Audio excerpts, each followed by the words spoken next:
Hello po mga kababayan, si Dante Maravilla. So bukas, July 13, yung resumption ng impeachment trial laban kay Sara Duterte. Ngayon, to give you an update, sabi po ni House Prosecutor mamamayang liberal party list representative Laila de Lima, ipe-present nila yung second witness.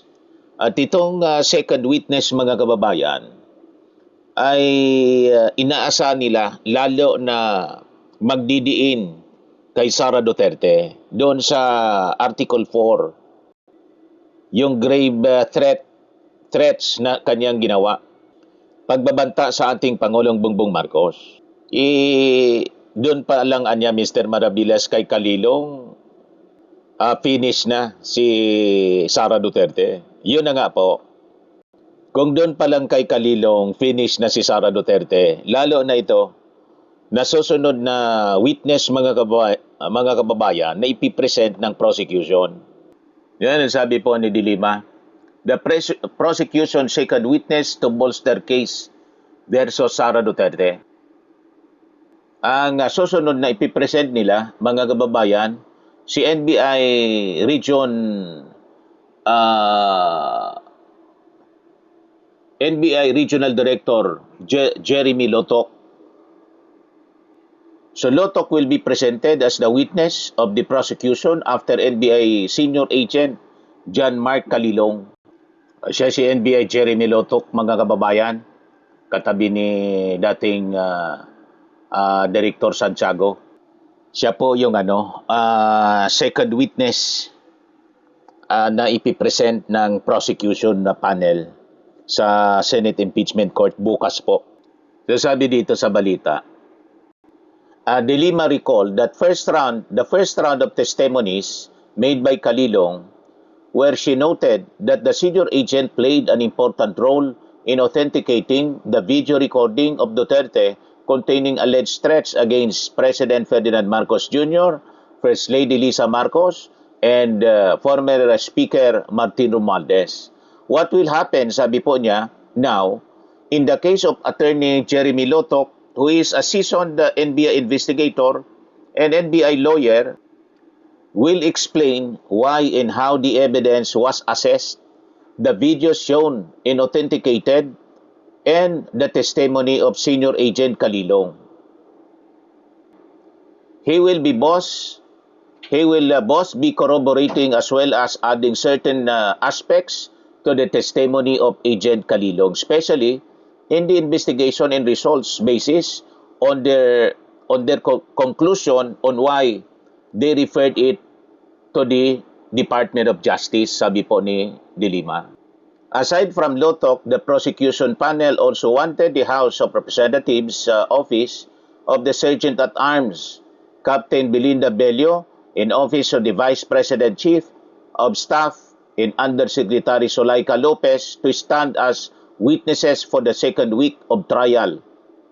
It will strengthen, of course, because it is still a foundation. So brick by brick, we're going to make it stronger. The evidence against BP Sara, against the respondent for the Article 4. So mainly testimonial evidence, sabi po ni De Lima. So yun yung ating inaasahan bukas, lalong lalakas yung naging testimonya po ni Kalilong. Ibobolster siya lalo ng testimony ni Director Lotok ng NBI. Yung kuan nga po, mga kababayan, yung testimony pa lang ni Kalilong, solid na. Sabi nga po ni Attorney Carlo Ibanez, hindi niya pwedeng i-claim ng defense na fake ang threat video. Yung mga nagsasabing fake po, kayo yung fake kasi napanood ng milyon-milyon. Gusto ninyong piki. Piki yung inyong mga kwento kasi napanood na po ng milyon-milyon. Viral siya, yung mismong original video. At that original video na inauthenticate po, malinaw na malinaw, the same ng present mga kababayan doon sa Senate impeachment the court, yung portion na yon ng pagbabanta. Saktong-sakto. O, di ba? Sabi ni Atty. Carlo Ibanez, hindi na pwedeng i-claim ng defense na fake ang threat video. Sa impeachment trial, iprinesent ng prosecution na niya ang 2 hours into 26-minute video ng press conference ni VP Sara Duterte. Part dito ang kanyang statement na may kinausap siyang tao na papatay kina President Bongbong, Lisa Marcos at kay Speaker Martin kapag daw may nangyari sa kanya. Noong cross-examination, ginamit naman ng defense, same video, yung part na umiiyak si Attorney Zuleika Lopez dahil ililipat daw siya sa correctional institution for women. Dahil ginamit ng defense as their own evidence ang same video na evidence din ng prosecution, hindi na nila pwedeng questionin ang authenticity nito. Ibig sabihin, para din nilang inamin na authentic ang at hindi fake ang video na yon. Correct. Hindi nag-iisip yung defense. Lalong pinahamak si Sara. Ang ginamit nilang ebidensya ng prosecution.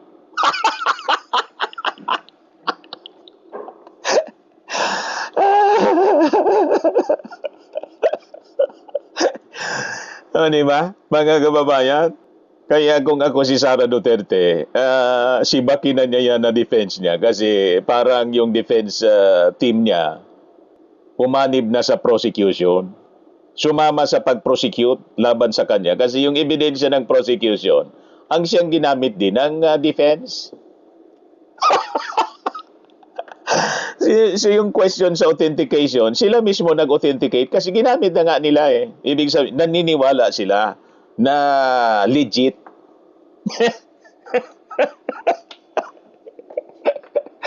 Tapos ngayon, yung mga argumento ni UP graduate, University of Prison graduate, Senator Judge, and Defense Counsel Robin Padilla.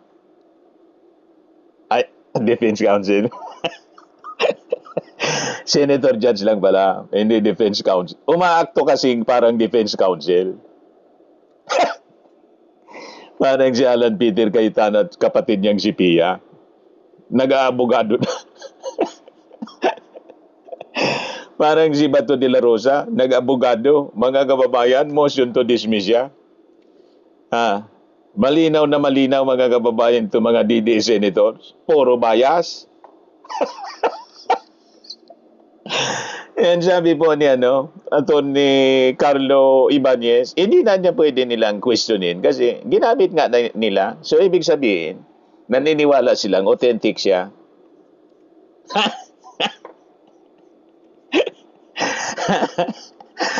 Tapos kayo ngayon, di ba? Dinamag ninyo lalo si Sara Duterte. Yan, malinaw yung paliwanag po. Meron kasing legal doctrine that a party cannot impugn o questionin ang sariling ebidensya. Ibig sabihin, kapag ginamit mo na ang isang ebidensya para patunayan ang iyong legal position, hindi mo na pwedeng basagin ang authenticity ng sarili mong ebidensya. Kahit na sabing ibang part ng video ang focus ng defense at ibang part naman ang kini-question nila. Ganon pa din yun. Sabi nga nila, you cannot have your cake and eat it too.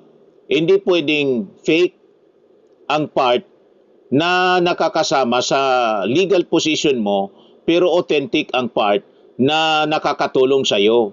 Ano yon? Authentic ang video nung umiiyak si Attorney Lopez pero biglang naging AI nung si VP Sara na ang subject. Mali yon.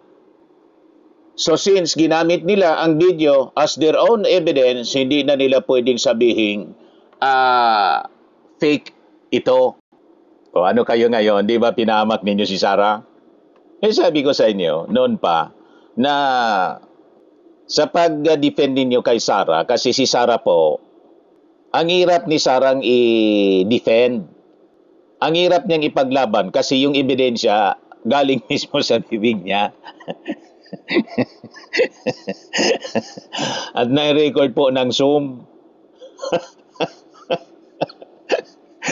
na i-broadcast buong mundo na panood ng buong mamamayang Pilipino at ng ibang mga lahi.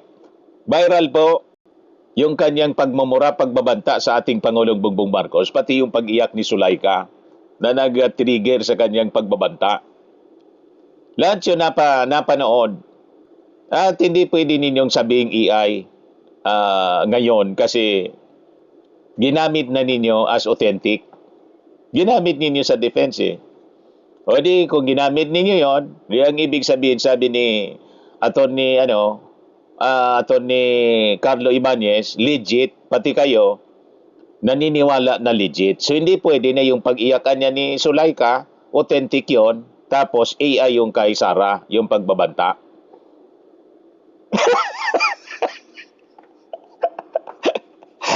Nahulog kayo sa kumunoy. Nahuli kayo sa inyong sariling patibong. Hindi kayo nag-iingat, hindi kayo nag-iisip. At sabihin pa natin na nag-isip kayo, talagang mahirap ipagtangkol si Sara Duterte kasi nga ang ebidensya yung muka niya na nanlilisik. Kaya nga po, yung assessment po mga kababayan ng mga matitinong abogado kasi may mga abogado hindi man matino. Tulad ni Fiscal AJ, ito po yung naging assessment niya. Liamado si Attorney Ligutan. Sabi ni Fiscal AJ, ito, legal explainer. Sino ang lamang sa legal sparring ni na Attorney Ligutan at Attorney Narbasa? Sabi niya dito mga kababayan, basahin ko po sa inyo. Kung legal scoreboard ang pag-uusapan, hindi politics o public perception, para sa akin ay lamang si Attorney Ligutan. Bakit? Na-achieve ni Attorney Ligutan ang immediate objective ng prosecution sa puntong ito ng trial, which is ang ma-establish ang authenticity ng video. Correct? Malinaw po.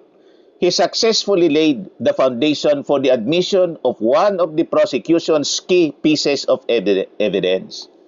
But let me clear something about authentication. Akala ng iba kapag na-authenticate na ang video, ibig sabihin ay napatunayan na may grave threats. Hindi po ganoon.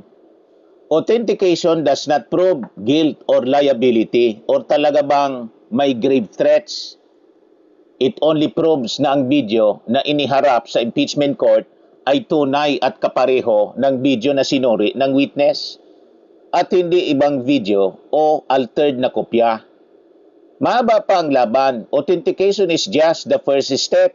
But so far, Attorney Ligutan has accomplished what the prosecution needed to accomplish at this stage of the trial. O, narinig na ninyo po, mga kababayan. Kaya hindi na kailangan yung pag-authenticate ni Harry Roque. Sabi ni Harry Roque, ang dapat na niyang mag-authenticate niyan, ako kasi ako yung nag-share ng broadcast. Hindi umuwi ka rito para i-authenticate.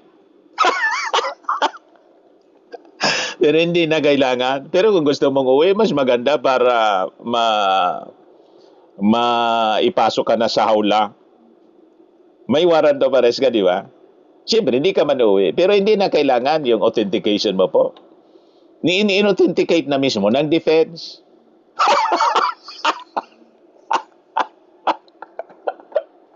Ginamit nila yung video. So, ang ibig sabihin, mga kababayan, ginamit nila legit. The same video ang ginamit nila bilang ebidensya. Doon sa presentation kay Sulaika, nang umiiyak si Sulaika. Ginamit nila yun eh. Di tapos na kayo ngayon. Pahamak niya talaga, Mr. Maravillas. Itong defense. Talagang mapapahamak. Kasi ang pinagtatanggol nila, yung mali. Ang pinagtatanggol nila na vice presidente, talaga naman pong guilty. Alam natin lahat, guilty si Sara Duterte. No amount of explanation by the legal team ni Sara ang pwedeng magbaliktad sa katotohanan na siya ay talagang nagbanta. Tama ba? Isa simple logic po mga kababayan, tingnan ninyo ito mga situation. I-compare natin yung halimbawa road rage, di ba? Galit yung driver sa kung anong dahilan nagbanta doon sa kapwa driver niya. Road rage nga po. Di ba po? Ordinaryong road rage, kulong. Kasi ordinaryong tao yung sangkot, kulong. Pero yung rage ni Sara kasi vice presidente, paano naging freedom of expression? Ano ba, mga kababayan? May license to kill si Sara Duterte? Na pag nagbanta siyang ipapapatay yung Pangulo, si Lisa Marcos at si Martin Romualdez, ang tawag nila freedom of expression. Pero doon sa isang teacher na nagsabi, magbabayad siya ng 50 million kahit walang kakayahan, ipapatay si Digong, kulong agad. Ano yon? Di ba pa? So, kung ang ordinaryong Pilipino mga kababayan ay mabilis na ikinukulong sa simpleng gulo o away sa kalsada na nauwi po sa pagbabanta, wala pong logic para palampasin ang ayagang pagbabanta at pangungontrata sa isang mamamatay tao na ginawa ng Vice Presidente. Isang akto na mas mabigat, mas mapanganib, at isang tahasang pagtataksil sa bayan. So pinapakita mga kababayan ng paghambing na ang ginawa po ni Sara Duterte ay hindi lamang po isang karaniwang emosyonal na reaksyon po. Ito po ay isang kriminal na paglabag na may mas malaking banta sa seguridad ng ating bansa. So ang krimen ng isang ordinaryong tao, yung example natin yung road rage, ang isang karaniwang suspect ay naglabas ng kanyang galit sa isang partikular na tao sa kalsada dahil sa kanyang sa bugso ng kanyang damdamin. Agad siya pong inaaresto, kinakasuhan ng grave threats at hindi po pinapalusot ng korte sa dahilan na siya na-triggered lang. Ngayon, dito tayo sa mas mabigat na krimen po ni Sara Duterte. Hindi po siya simpleng galit sa kalsada. Siya po ay ayagang nagbanta sa buhay ng ating Pangulo, ng unang ginang at ni dating Speaker Martin Romualdez. Ang pagbabanta mga kababayan sa isang pinuno ng Estado, may bigat po siyang destabilization at banta sa pambansang seguridad. Presidente siya eh. Mas lumalim pa ang bigat ng kaso ng mismong si Sara Duterte mga kababayan yung umamin na may kinausap na siya at binalangkas na niya yung pagpapatay, planong pagpapatay sa kapwa niya opisyal. Sa mata ng batas mga kababayan, ang pag-usap at pag-utos sa isang tao para po pumatay, pagpapakita po siya ng sadyang intensyon o mens rea na hindi po pwedeng ituring na biro. Unang-una, sinabi niya, no joke, no joke. So hindi biro. Siya mismo nagsabi no joke, 2 beses pa. Ang banta mga kababayan, hindi po ibinulong sa isang sulok. Isinagawa niya ito sa isang online press briefing na napanood po ng buong bansa at ng buong mundo. So ang paggamit ng kanyang kapangyarihan at plataporma upang maghasik ng takot, isang malinaw po siya na betrayal of public trust. Ngayon, pag-usapan natin yung betrayal of public trust versus yung ordinaryong tao lang. So ang krimen niya, mga kababayan, kapag ordinaryong tao ang nagbanta, lumalabag siya po sa revised penal code. Ngunit kapag vice presidente, na nanumpa siya mga kababayan, na ipagtatanggol niya ang saligang batas. So ang utos ng assassination mga kababayan, hindi lang siya paglabag sa revised penal code. Ito ay pagiba din sa pundasyon ng gobyerno. So malinaw mga kababayan, si Sara unfit for office. So ang pagdadahilan ng kanyang kampo mga kababayan, na ito ay bunga ng trauma at stress ay patunay lang, mga kababayan, hindi siya karapat-dapat na mamuno, unfit na humawak ng top position, lalo na sa pagkapangulo, mga kababayan. Kung sa simpleng pressure kasi po at investigasyon ng pondo ay handa na siyang magpapatay ng mga kasamahan sa gobyerno, malinaw po na wala siya sa tamang wisyo. Wala siyang tamang wisyo para po hawakan ang kapangyarihan. Tama po. So ang batas, mga kababayan, ay hindi pwedeng maging sapot ng gagamba na humuhuli lang sa maliliit na mamamayan habang hinahayaan na makawala ang isang vice presidente. Nahayagan po na umami na kumontrata na siya ng isang mamamatay tao para ipapatay o para mapatay yung Pangulo, yung First Lady, pati yung Speaker. So, hindi po emosyon yung nililitis dito, kundi pananagutan. Tama po, mga kababayan. So, abangan natin ang continuation ng trial bukas po, Monday. Sa mga naghanap ng malinis and spacious fitness gym, pumunta lang po kayo sa aming Colossal Fitness Gym. We also offer Grab Car Rental with our brand new 2023 model ng Toyota Innova. We also accept booking for those who are planning to travel via PAL, Cebu Pacific, and other airline companies, local and international, and bills payment for Meralco Bills, PLDT, Aleco Bills, etc. Ang Colossal Fitness Gym is located at 3rd floor Security Bank Building, Landco Business Park, Legazpi City, Albay. For inquiries, look for Gilon Maravillas. Contact number 0966-802-0949. Yan yung aming Innova. Lagi na pong matao sa amin. Pati mga foreigners po, tingnan ninyo. Mga British tourists sila. Ang lalaki ng katawan na, mga kababayan, nag-gym sa amin. Ito naman po, international. Ito mga mga European sila. Ito naman yung bago naming product na binibenta online, iGlow Zero. Whitening po siya galing sa South Korea. Tingnan ninyo yung epekto sa aking anak na architect entrepreneur, Riz Maravillas. For inquiries, look for Riz Maravillas on FB. Ito naman po, yung Firmax Firming and Lifting Cream, pinapahid po sa mga pulses in other affected area. Mainam po sa mga pains at paninigas ng mga kaso-kasuan. Ito po, Automax Radiant Serum. Sa mukha naman yung application. Anti-aging po siya. You will look 10 years younger than your age. Sa mga mahilig naman po sa mga imported bags and wallets, dumiretso na lang kayo kay Ma'am Eileen Rosales. Eileen Closet. Nakabase siya po sa Amerika. Yan yung kanyang live streaming. Every Sunday po, mamayang gabi, 7 o'clock in the evening, Philippine time. Pwede kayo na manood sa kanya at mag-order ng mga imported bags. Ito naman po yung bagong product naming binibenta online. I am worldwide amazing pure organic barley powdered drink mix from Australia. Mainam po ito, mga kababayan, sa mga cancer patients tulad po nitong si Yulitan, isang ovarian cancer survivor.